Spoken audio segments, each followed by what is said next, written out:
सोगी।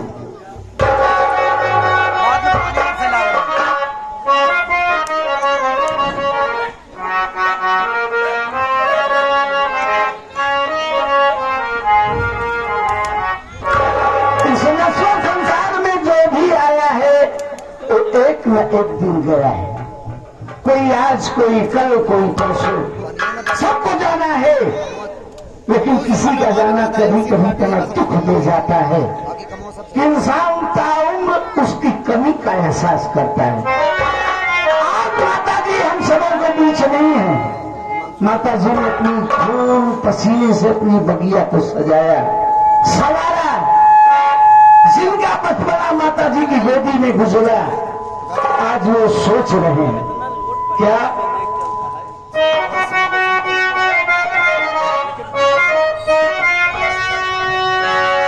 कि माता जी मोरी स्वर्ग सिधारी,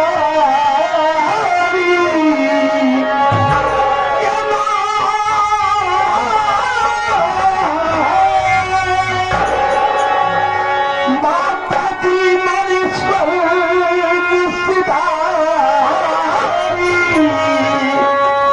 बुधना की गति नारी हे बुझाता, सुनी भैनी हमारी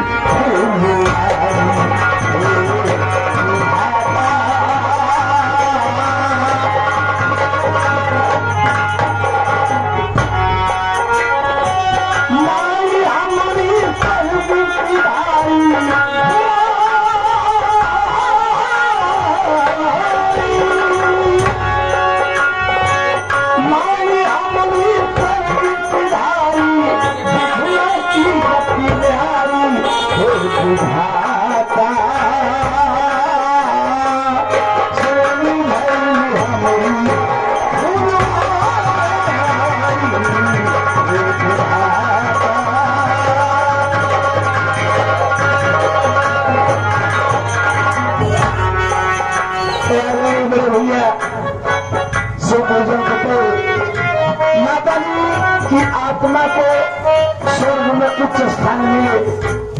आत्मा के साथ कौन सी मनहूस घड़ी थी और कौन सा दिन था जब माता जी हम सबों के बीच से कबूत सुधारी।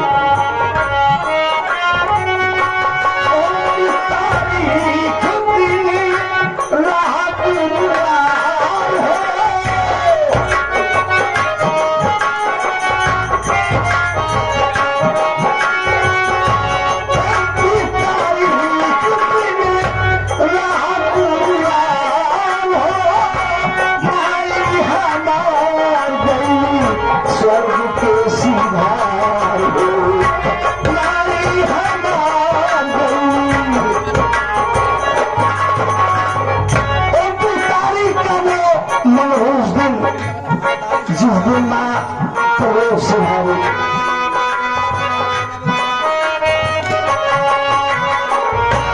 उनकी तारीफ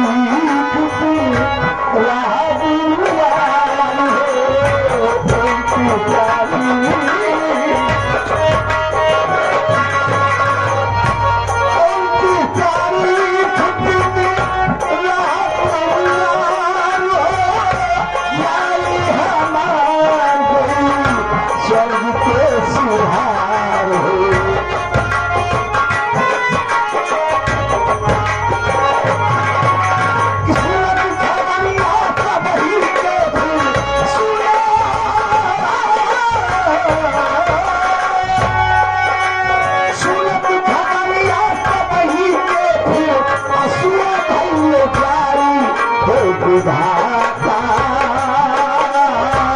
सोनी भैली हमारी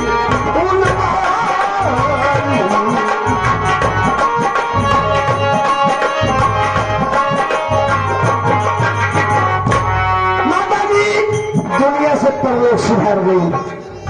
ये खबर हवा की तरह फैलने लगी, किसी को फोन द्वारा और किसी को भेज करके जो जिस हाल में है उस हाल में मां के अंतिम दर्शन को देखने के लिए भागे चले आ रहे हैं। वो है आदरणीय शिवविलास भैया, रामकृष्ण, शिवसानंद, आसाराम, सबके दिल में एक भावना पैदा हो गई। क्या? जो भूख प्यास सह के हमको पाला, क्या सोच रहे हैं?